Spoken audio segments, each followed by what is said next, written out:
제가 가진 성경으로 구약 성경 523페이지 열왕기상 8장 1절에서 11절 말씀입니다. 봉독하겠습니다. 이에 솔로몬이 여호와의 언약궤를 다윗성 곧 시온에서 메어 올리고자 하여 이스라엘 장로와 모든 지파의 우두머리 곧 이스라엘 자손의 족장들을 예루살렘에 있는 자기에게로 소집하니 이스라엘 모든 사람이 다 에다님월 곧 일곱째 달 절기에 솔로몬 왕에게 모이고 이스라엘 장로들이 다 이름에 제사장들이 궤를 매니라.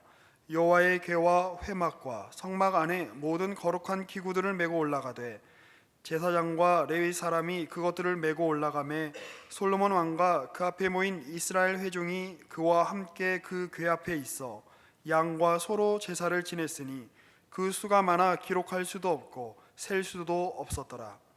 제사장들이 여호와의 언약궤를 자기의 처소로 메어 드렸으니 곧 성전의 내소인 지성소 그룹들의 날개 아래라. 그룹들이 그 궤 처소 위에서 날개를 펴서 궤와 그 채를 덮었는데 채가 길므로 채 끝이 내소 앞 성소에서 보이나 밖에서는 보이지 아니하며 그 채는 오늘까지 그곳에 있으며 그 궤 안에는 두 돌판 외에 아무것도 없으니 이것은 이스라엘 자손이 애굽 땅에서 나온 후 여호와께서 저희와 언약을 맺으실 때에 모세가 호렙에서 그 안에 넣은 것이더라. 제사장이 성소 안에서 나올 때에 구름이 여호와의 성전에 가득하매 제사장이 그 구름으로 말미암아 능히 서서 섬기지 못하였으니 이는 여호와의 영광이 여호와의 성전에 가득함이었더라. 아멘. 네, 우리 솔로몬의 이야기들을 한번 같이 살펴보고 있는데요. 솔로몬의 통치를 기록하고 있는 부분이 열왕기상 2장부터 11장까지의 내용입니다. 솔로몬의 초기 통치 기간에 대해서 그에 대한 평가가 굉장히 양극단으로 나뉘었다라고 지난주에 윤 목사님께서 말씀해 주셨는데요. 서 목사님은 서 목사는 솔로몬이 잘했다 이런 반면에 강선 목사님은 솔로몬이 잘 못했다 이렇게 평가가 갈렸다, 설교 배틀이다 이렇게 말씀을 하셨는데 그건 이제 우리끼리 있을 때 농담으로 하신 말씀이고요. 그렇게 이제 평가가 갈리는 이유는 성경이 거기에 대해서 정확하게, 아주 명확하게 분명하게 이야기해주고 있지 않기 때문입니다. 성전을 짓는 기사들도 마찬가지입니다. 솔로몬이 한 일들 중에서 솔로몬이 많은 위대한 일들을 했고 어떻게 보면 솔로몬이 정치, 경제적으로 이스라엘 사회에 초석을 놓았다라고 해도 과언이 아닌데 그 모든 정치적, 경제적 업적들을 뒤로하고 군사적 업적들을 뒤로하고 솔로몬 기사에서 가장 많이 다루고 있는 부분이 바로 이 성전을 건축하는 부분입니다. 이 성전을 건축하는 부분에서도 솔로몬이 잘하고 있느냐 아니면 잘 못하고 있는 것이냐 하는 부분이 매우 명확하지 않게, 불분명하게 잘했다고 볼 수도 있는 것 같고 또 잘 못했다고 볼 수도 있는 것 같은 그런 그 불분명한 뉘앙스의 표현들이 굉장히 많이 등장하는 것을 볼 수 있습니다. 그래서 우리 그 청년부 목사님들이 모여서 이 문제에 대해서 토의하기를 아무래도 열왕기상 기자는 솔로몬이 다스리고 있었던 그 통치와 성전 건축에 대해서 짐짓 평가를 유보하고 있는, 보류하고 있는 짐짓 중립의 입장을 고수하고 있는 것처럼 보인다라고 우리가 의견을 나눈 적이 있습니다. 꼭 그렇게 보입니다. 아직 평가할 때가 아니다. 아직 아니다. 아직 끝나지 않았다로 이렇게 이어지고 있는 부분인 것 같습니다. 6장에서 시작된 성전 건축 기사는 6장 1절부터 14절까지 건물을 짓는 그 외적인 그 건물 구조를 완성하는 건축 기사가 나오고 그 다음에 15절부터 36절까지는 인테리어를 이제 하는 이야기가 나옵니다. 그리고 37절과 38절에서 이제 성전이 완공되었다 이렇게 나오고요. 그 다음에 7장으로 넘어오면 이제 참 황당한 이야기가 나오는데 성전을 완공했구나. 그래, 성전을 완공했지. 그리고 7장으로 넘어가면 솔로몬이 자기의 왕궁을 13년 동안 건축하여 그 전부를 준공하니라 해서 솔로몬이 자기 왕궁 건축한 이야기가 들어 있습니다. 뭐 성전 건축하고 그다음에 자기 왕궁 건축했나 보다라고 생각하면 그렇게 할 수도 있지만, 그 다음에 바로 또 다시 성전의 기물들을 만드는 기록이 13절부터 51절까지 계속됩니다. 그러니까 성전 외부 공사, 성전의 어떤 그 건물 골조를 완성하는 공사 기록이 있고, 그 다음에 내부 인테리어를 이제 하는 기사가 있고, 그렇게 해서 이제 성전이 내부와 외부가 이제 다 완공이 된 거잖아요. 아파트가 분양 직전에 이른 거죠. 그렇게 딱 세팅이 되고, 이제 그 다음에 거기에 들어가서 살 사람이 필요한, 그 집에 들어가서 살 사람이 살림을 위해서 필요한 각종 기구들, 가구들, 이런 것들이 이제 기록이 돼야 되는데, 그러면 왕궁을 건축한 기록은 성전 기록이 다 마무리된 다음에 그 다음에 자기 왕궁 건축한 이야기가 들어있으면 좋겠는데, 왜 갑자기 여기서 자기 왕궁 13년 동안 건축한 이야기가 나오다가 또 다시 성전의 각종 그릇들과 기명들, 그것을 어떻게 잘 만들었는지, 얼마나 대단한 것들인지를 기록하는 기사가 나오고, 그 다음에 이제 입주 기사가 나오는 겁니다. 오늘 우리가 읽은 본문이죠. 하나님의 언약궤를 하나님을 위해 또 마련한 그 성전 안으로 모셔드리는 그 솔로몬을 위시한 이스라엘 전체에 굉장히 특별하고도 성대한 행사에 관한 기록이 오늘 우리가 읽은 그 마지막 본문입니다. 그러니까 이 자기의 왕궁을 건축한 이 기사는 의도적으로 하나님의 성전을 건축한 이야기와 그 성전 내부를 단장한 이야기, 그리고 그 성전 안에서 필요한 기물을 준비하는 이야기와 하나님께서 그 성전에 친히 임하시는, 들어가시는 입주 이야기 사이에 이 왕궁 짓는 이야기가 끼어 들어가 있는 것처럼 보입니다. 그러면 여기에 대해서 어떻게 평가를 해야 되는가, 이런 부분이 남죠. 이게 과연 솔로몬이 잘했다고 하는 건지 잘못했다고 하는 건지, 거기에 대해서 명확하게 말해주고 있지 않습니다. 왜 들어갔는지도 모르겠고, 시간적으로 보면 아마 왕궁은 성전을 다 건축한 이후에 지었을 것 같은데, 그러면 하나님의 성전은 7년 만에 뚝딱 짓고 자기 성전은 13년이나 걸쳐서 공들여서 지었다니 이런 나쁜 놈이라고 우리가 이해할 수도 있을 것이고, 또 한편으로는 하나님의 성전을 짓느라고 너무 많은 인력과 또 준비를 통해서 그 성전을 7년 만에 완공했고, 자기가 거할 곳은 미리 준비한 것도 아니고, 또 성전을 짓느라고 그 일꾼들이 많이 수고해서 그 일꾼들이 일의 능률이 그 점만 못했고, 또 규모로 봐도 성전보다 훨씬 큰 규모니까 어쩔 수 없이 오래 걸렸지, 그게 꼭 좋다 나쁘다, 솔로몬이 잘했다 잘못했다를 말하는 부분들은 아닐 것이다 라고 이해할 수도 있을 것입니다. 그리고 어떤 학자들은 이렇게까지 솔로몬을 편들어 줍니다.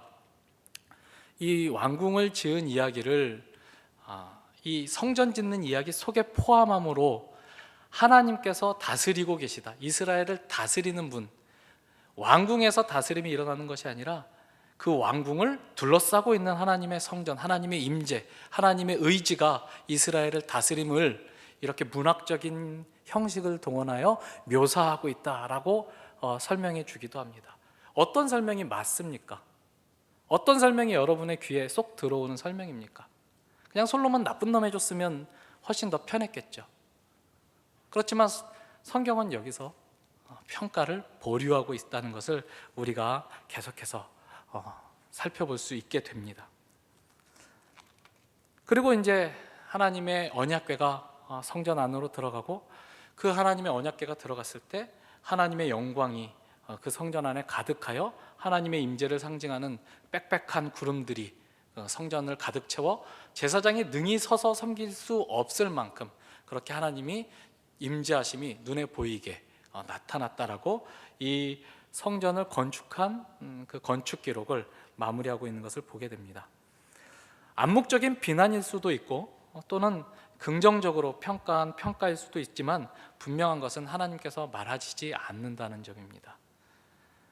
대신 하나님께서 솔로몬이 자기 왕궁을 13년 동안 열심히 잘 건축한 것이 잘한 것이냐 잘못한 것이냐를 말하는 대신에 하나님은 솔로몬의 삶에 3번 나타나셔서 이 이야기를 하십니다. 우리가 여러 번 살펴본 바 있는 말씀입니다. 열왕기상 3장으로 다시 돌아가 보시면 처음에 하나님께서 솔로몬에게 나타나셔서 내가 너에게 무엇을 줄까라고 물어보셨을 때 솔로몬이 지혜를 구하자 자기 백성, 하나님의 백성을 올바로 분별할 수 있는 지혜를, 판결할 수 있는 지혜를 구하자 하나님이 굉장히 기뻐하시며 구하지 않은 다른 모든 것들을 약속하신 후에 그 모든 축복의 말씀을 주신 후에 14절과 15절을 덧붙이시죠. 네가 만일 내 아버지 다윗이 행함같이 내 길로 행하며 내 법도와 명령을 지키면 내가 또 내 날을 길게 하리라, 이렇게 말씀하십니다. 그 많은 축복, 그 많은 사람들이 말하는 모든 위대함의 총체, 부와 권력과 여자, 이런 것들을 다 가지고 있는데 하나님이 그것들을 다 여자를 허락하시겠다는 말씀은 없었지만 여자도 그것으로 얻은 거니까 아무튼 솔로몬이 하나님께로부터 받은 그 많은 축복에도 불구하고 하나님은 그것이 끝이 아니다라고 말씀하시고 계시는 부분이죠. 제가 설교할 때도 여러분들에게 강조했듯이 거기가 인간의 끝이 아니다. 누구보다 위대해지고 누구보다 부해지고 누구보다 권세를 많이 갖는 것이 인간의 끝이 아니다. 내게 복종해라, 나의 길을 따라라. 그러면 다윗같이, 다윗에게 약속한 것 같이 내가 너의 통치를 길게 보장해 주겠다라고 하나님께서 약속하시는 어떤 조건부의 약속이 여기서 처음 등장을 하고, 사실 이 말씀은 다윗이 죽기 전에 솔로몬에게 유언으로 한 말씀이기도 하죠. 그러니까 다윗이 죽을 때 유언으로 솔로몬에게 한번 이 말씀을 전해 주었고, 그 다음에 솔로몬이 하나님에게 많은 축복을 약속받은 후에 하나님이 그 약속 맨 마지막에 덧붙여서 다시 한번 강조하신 말씀이기도 합니다. 그런데 6장으로 넘어와 보시면 6장 11절에 솔로몬이 성전을 건축하는 그 건축 기사 안에 그 외부 공사를 마치고 내부 인테리어를 들어가는 그 사이에 여호와의 말씀이 솔로몬에게 임하여 이르시되 내가 지금 이 성전을 건축하니 내가 만일 내 법도를 따르며 내 율례를 행하며 내 모든 계명을 지켜 그대로 행하면 내가 내 아버지 다윗에게 한 말을 내게 확실히 이룰 것이요 내가 또한 이스라엘 자손 가운데에 거하며 내 백성 이스라엘을 버리지 아니하리라 하셨더라. 이렇게 말씀하시는 부분이 또 나옵니다. 그 약간 뉘앙스가 바뀌는 걸 보게 돼요. 어떤 부분에서 뉘앙스가 바뀌는지는 조금 이따 설명하기로 하고, 그 다음에 성전을 완공하고 난 다음에 우리가 이제 열왕기상 8장을 읽었지 않습니까? 하나님의 언약궤가 성전으로 들어가고 하나님의 임재가 가시적으로 성전 안에 충만한 빽빽한 구름으로 증명이 되고, 그 다음에 솔로몬이 연설하는 대목이 나옵니다. 기도하고 연설하고 솔로몬의 그 말이 굉장히 장황하게 나오는데 그 솔로몬의 말 안에도 그 하나님이 나에게 내가 만일 다윗의 명령을, 다윗의 길을 따라서 행하면 25절에 보시면 나옵니다.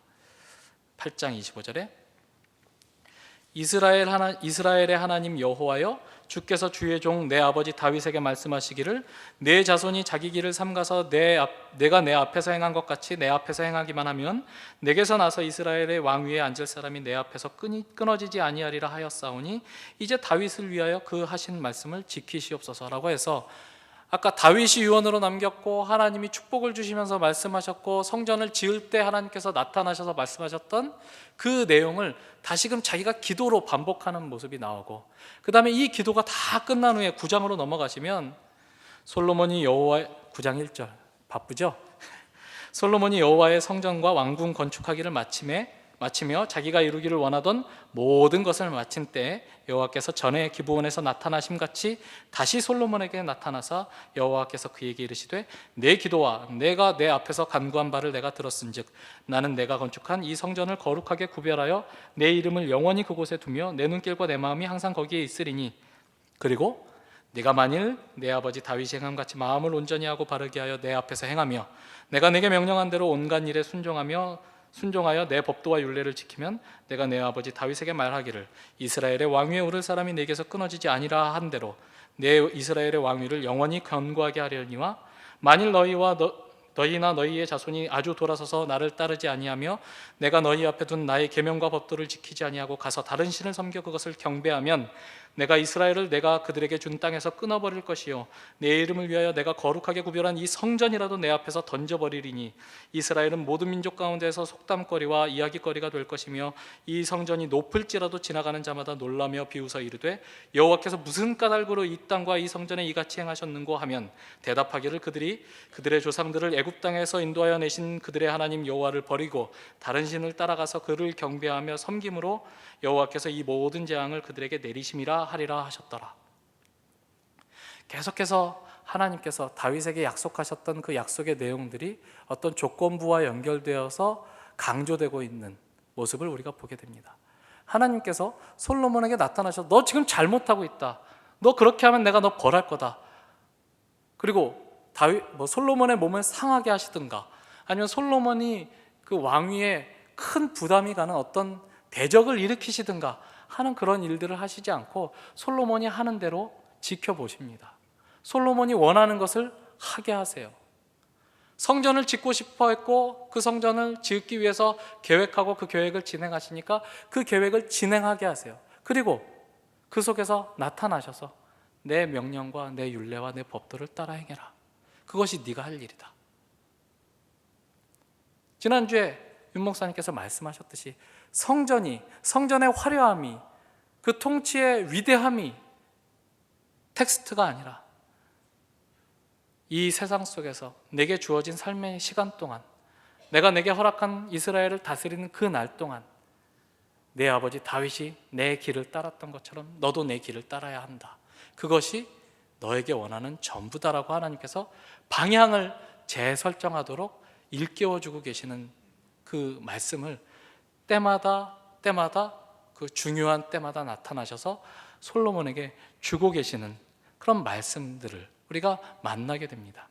그런데 이제 이 말씀이 진행돼 가면서 보면 처음에는 다윗이 솔로몬에게 말할 때는 대장부가 되고 하나님이 내게 주신 명령과 율례와 법들을 좌로나 우로나 치우치지 말고 잘 지켜 행하면 내 길이 형통할 것이다.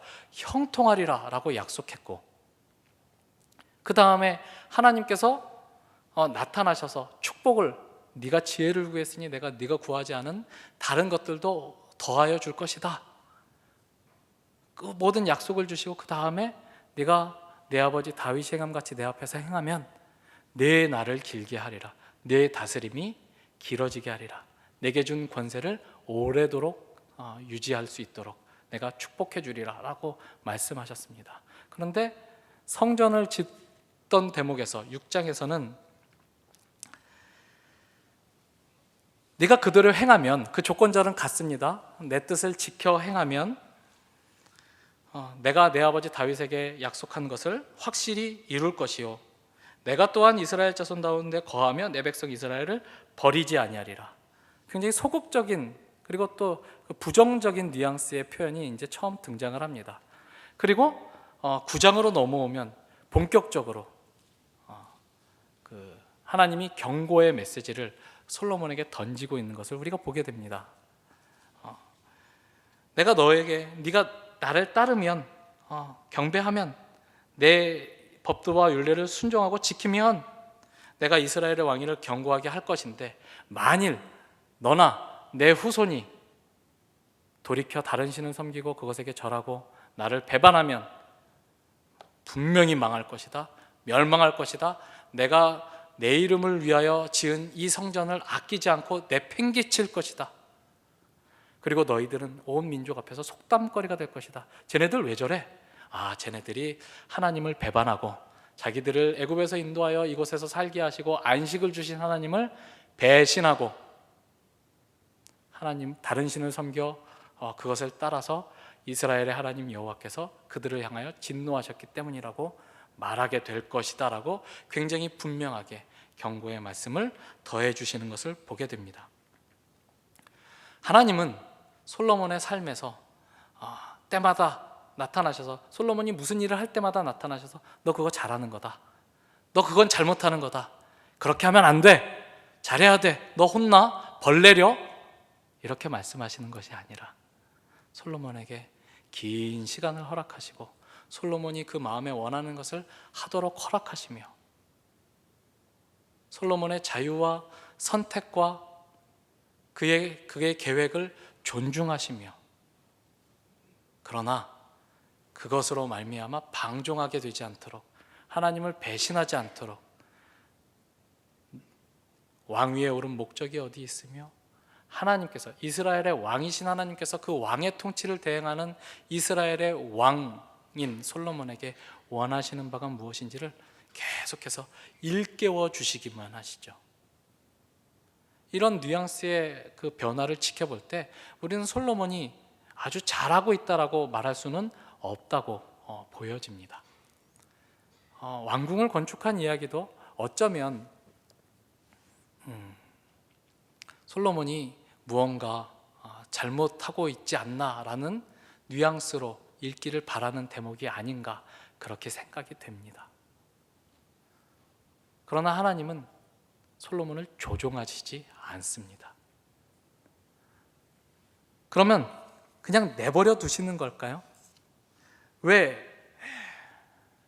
결국 내버려 두셔서 하나님이 그때 개입하지 않으셔서 결국 솔로몬이 권세와 부와 여자의 마음을 빼앗겨 하나님을 잃게 되고, 그 마음을 원래 품었던 다윗이 그 경계했었을 때, 그리고 처음 하나님이 나타나셔서 무엇을 줄까 구하라 라고 말씀하셨을 때 그 어떤 순수하고 하나님을 의지하는 마음을 잃고, 하나님을 향한 마음을 잃고 다른 것으로 자기를 만족해하며 다른 방법으로 자신의 통치를 공고하게 했을 때 이스라엘을 향한 하나님의 징벌이 시작되는 것을 우리가 이제 열왕기서의 그 뒷부분들을 읽어보면서 만나게 될 것입니다. 하나님은 참견쟁이가 아니십니다. 하나님은 모든 우리의 선택의 기로에서 우리에게 무엇을 해라, 이리로 가라, 저리로 가라 말씀하시지 않습니다. 그것이 우리가 솔로몬의 이야기에서 보는 바와 같이 우리의 삶의 현실에서 신앙인으로 살아갈 때 느끼는 어려움 아닙니까? 하나님이 좀 가르쳐 주셨으면 좋겠는데, 하나님이 좀 말씀해 주셨으면 좋겠는데, 하나님 나 이과 갈까요? 문과 갈 거야 했을 때 이과 가라고 말씀해 주셨으면 내가 문과 가서 이 고생을 안 할 것 아니냐, 이런 생각을 늘 하는 것 아닙니까? 그런 선택의 기로에서마다 하나님께 기도하지만 하나님은 이리로 가라 저리로 가라 말씀하시지 않는 것 같습니다. 어떤 선교단체에서는 하나님의 뜻을 분명히 구하라고 가르친다고 합니다. 하나님께 늘 선택의 기로에서마다 기도하면 하나님이 말씀하신다고 말합니다. 그 순수함, 그 열정, 순수한 열정을 폄하하는 것은 아니지만 우리가 매 어떤 선택의 순간마다 하나님을 의지하고 구해야 하는 건 맞지만, 하나님이 결정해 주셔서 그 결정의 책임이 나에게서 없어지는 일은, 면제되는 일은, 그 결정의 책임이 하나님께 전가되는 일은 우리의 삶에서는 일어나지 않는 일 같습니다. 하나님이 우리에게 맡기십니다. 솔로몬에게 맡기셨듯이. 대신 솔로몬에게 나타나셔서 내 뜻이 무엇이냐면 네가 내 뜻을 잘 따르는 거다. 모세의 율법과 법도를 마음에 새겨서 그것을 지켜 행하고, 네 아버지 다윗이 그랬던 것처럼 도망자로 있을 때에나 통치자가 되었을 때에나 통치가 잘 되고 있을 때에나 그 통치가 위기에 닥쳤을 때에나 언제나 하나님을 먼저 생각하고 하나님 앞에 나와서 무릎 꿇는 그 자세를 나는 원한다라고 하나님께서 솔로몬에게 가르쳐 주셨고, 그 길을 따르라고 하나님의 뜻이 어디에 있는지를 제시해 주셨죠. 우리에게도 마찬가지입니다. 우리에게는 하나님의 이 말씀이 있습니다. 이 말씀을 통해서 우리가 어떻게 살아야 하는지, 하나님이 우리의 인생에 원하시는 것이 무엇인지는 이 속에서 발견할 수 있습니다만, 내가 누구와 결혼해야 하는지, 내가 어떤 직장에 가야 되는지, 내가 어떤 과를 선택해야 되는지, 그런 것들, 어떤 교회를 선택해야 되는지도 그것은 우리에게 하나님이 말씀해 주지 않으시고, 우리로 하여금 네가 네 깜냥껏 한번 선택해봐라, 네가 어디로 가든지 나는 너와 함께 하겠다 라고 말씀해 주시는 거죠. 그 왠지 부정적인 뉘앙스의 기사들 속에서도 성전을 짓는 그 이야기의 한가운데 자기 왕궁을 화려하고 아름답게 건축하는 그 이야기의 그 흐름 속에서도 하나님은 솔로몬이 하나님을 위해 건축한 그 성전에 임재하십니다. 거기에 따라 들어오십니다. 솔로몬과 함께 가십니다. 그리고 솔로몬에게 아직도 늦지 않았다, 내 뜻을 따라라, 여전히 선택의 길이 남아있다, 내가 내게 원하는 그 길을 걸어와라 라고 요구하고 계시는 것이죠. 사람이 잘 되면 취합니다. 성공하면 성공에 취합니다. 성공하면 내가 잘해서 된 것 같고, 반대로 실패하면 하나님은 도대체 왜 나한테 이러시는가, 내가 하나님께 뭘 잘못했길래 하나님은 나를 이렇게 어려운 길로 인도하시는가라고 원망합니다. 잘했을 때는 하나님 감사합니다 하고 입시 찍고 말죠. 감사원금 좀 드리고 말죠. 있죠. 내가 잘해서 된 거라고 생각합니다. 그게 인간의 본성입니다. 잘못했을 때는 원망하죠. 왜?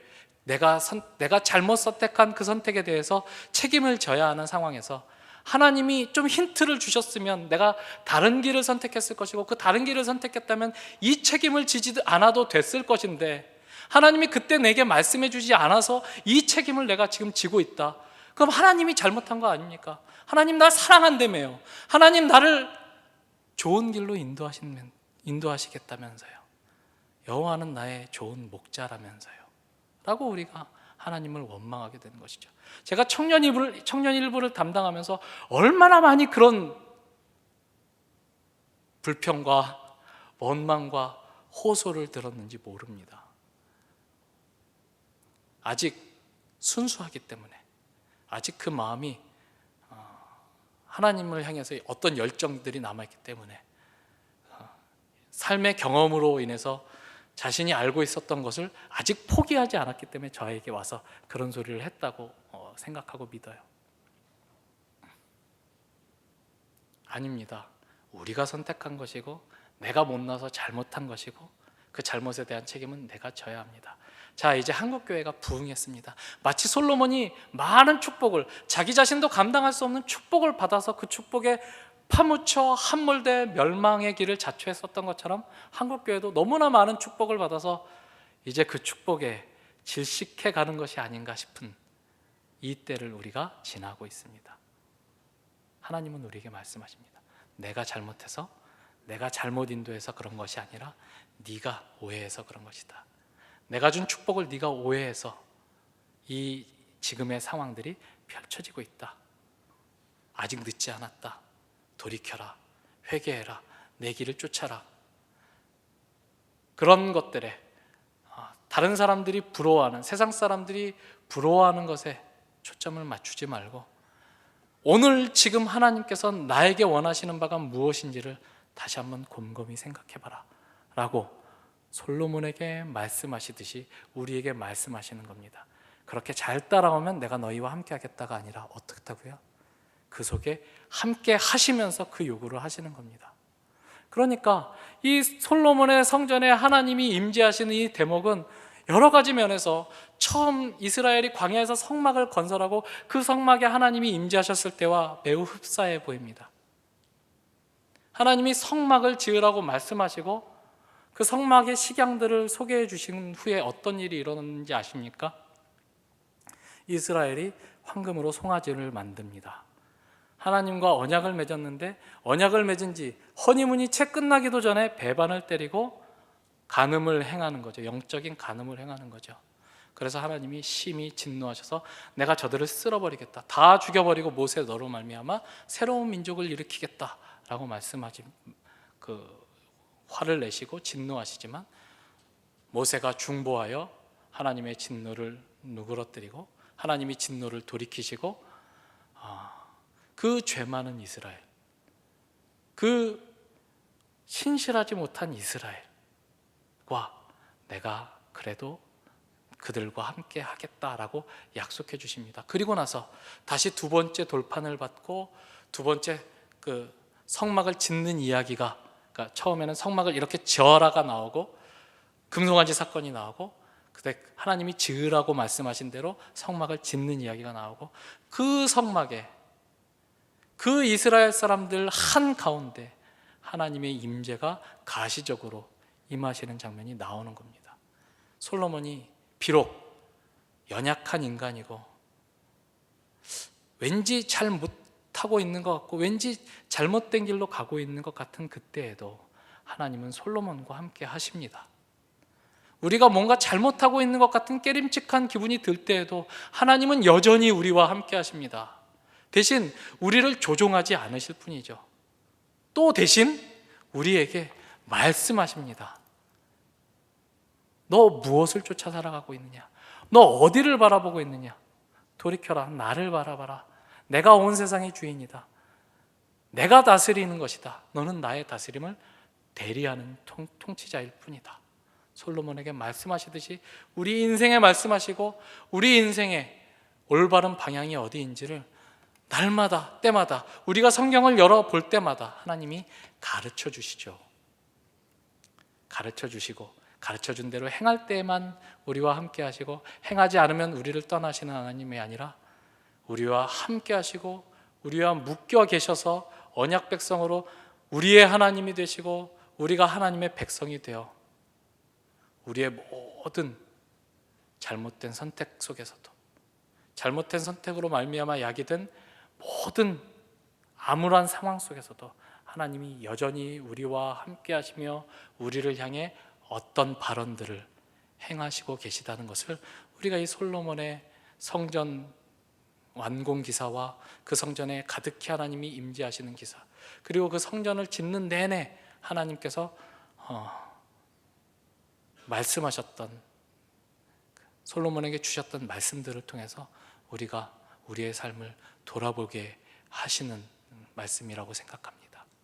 이 말씀을 가슴에 담아두고 때마다 선택의 기로에서 과감하게 원하는 것들을 선택하되 하나님의 백성이라는 정체성을 잊지 않고 하나님이 오늘 우리에게 원하시는 바가 무엇이냐를 하나님 앞에서 묻고 그대로 우리의 방향을 수정해가며 하나님의 백성답게 살아가기로 다짐하는 여러분과 제가 되기를 바랍니다.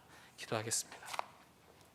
하나님 아버지 감사합니다. 하나님 우리에게 찾아오셔서 함께 하시며 우리에게 말씀하시는 하나님이심을 이 성경 말씀을 통해서 깨닫습니다. 하나님이 우리의 주이십니다. 다른 어떤 것도 우리의 주인이 될 수 없습니다. 우리 자신도 우리의 인생의 주인일 수 없습니다. 하나님이 우리의 주인 되셔서 가장 좋은 것으로 우리의 인생을 윤택하게 하시고 가장 좋은 안식으로 우리의 삶을 채우려고 하시는 선한 하나님이신 줄로 믿습니다. 그 하나님의 인도하심을 따라 그 하나님의 요청에 따라 우리의 삶의 방향을 매일매일 재조정해가는 하나님의 복된 백성들 될 수 있도록 축복하여 주시옵소서. 예수님 이름으로 기도합니다.